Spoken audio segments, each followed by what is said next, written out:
যুবক ভাই, যুবতী বোন, আল্লাহ রাসূল বলেছেন ছেলেদের কাপড় টাকনুর উপরে, মেয়েদের কাপড় টাকনুর নিচে। কিন্তু আপনি রাসূলকে ভালোবাসেন না বিধায় আপনি পুরুষ মানুষ হয়ে কাপড় টাকনুর নিচে পরেন, আর মহিলারা আজকে কাপড় টাকনুর উপরে পরেন, তাই না? তাহলে রাসূলের প্রতি ভালোবাসা আছে আপনার? বিন্দু মাত্র ভালোবাসা নাই।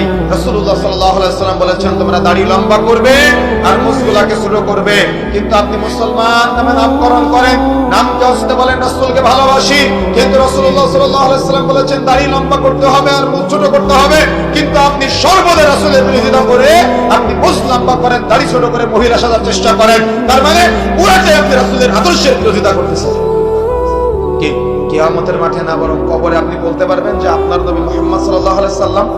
আপনি বলতে পারবেন? বলতে পারবেন? আপনি বলতে পারবেন না, আপনিও বলতে পারবেন না, আপনার ছেলেও বলতে পারবে না। কেন? আপনি বাবা, আপনি আপনার ছেলেকে দাড়ি কাটা শিখিয়েছেন, আপনার নবীর সুন্নাত কাটা আপনি বাবা শিখিয়েছেন আপনার ছেলেকে। তো আপনার ছেলে দাড়ি কাটবে না তো কে দাড়ি কাটবে? আপনি মা হয়ে আপনি আপনার ছেলেকে বলেন তুমি দাড়ি রাখলে তোমার চেহারার সৌন্দর্য নষ্ট হয়। আপনি মা হয়ে ছেলেকে দাড়ি কাটতে শিখান, বাবা হয়ে সন্তানকে দাড়ি কেটে দেন, আর আপনার সন্তান আপনাকে দাড়ি কাটে। মনে রাখার চেষ্টা করবেন যখন দাড়ি কাটবেন মনে করবেন আপনি রাসূলের সুন্নাত কাটতেছেন, আর রাসূলের সুন্নাত কেটে আপনি রাসূলের আশিক প্রমাণ করার চেষ্টা করেন নিজেকে। কবরে বলতে পারবেন যে আমার নবী মুহাম্মদ সাল্লাল্লাহু আলাইহি সাল্লাম? বলতে পারবেন আপনি মুখ ফুলিয়ে? আপনি চিনতে পারবেন মুহাম্মদ সাল্লাল্লাহু আলাইহি সাল্লামকে দাড়ি না রেখে?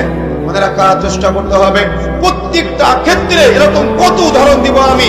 প্রতিটা ক্ষেত্রে আল্লাহ রাসূল বলেছেন ডান দিকে চলো, আমি আপনি চলতেছি বাম দিকে। তার মানে প্রত্যেকটা ক্ষেত্রেই আমি আপনি আজকে পাপাচারের মধ্যে নিমজ্জিত, পাপাচারের মধ্যে আছি।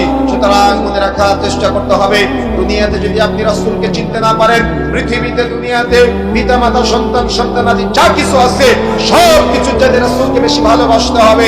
যদি আপনি রাসূলকে বেশি ভালো না বাসতে পারেন তাহলে কিয়ামতের মাঠে আপনি রাসূলের শাফাআত পাবেন না।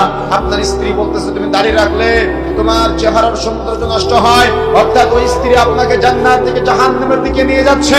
সতর্ক হতে হবে, সাবধান হতে হবে। এবং কখনো আপনি আপনার স্বামীকে কথা বলবেন না, বরং দাড়ি রাখার ব্যাপারে আপনি উদ্বুদ্ধ করবেন। আর কখনো বাবা হয়ে সন্তানের সঙ্গে পাপ করবেন না, তার মানে দাড়ি কাটবেন না। যদি আপনি বাবা হয়ে দাড়ি কাটেন তো আপনার সন্তানও দাড়ি কাটা শিখবে।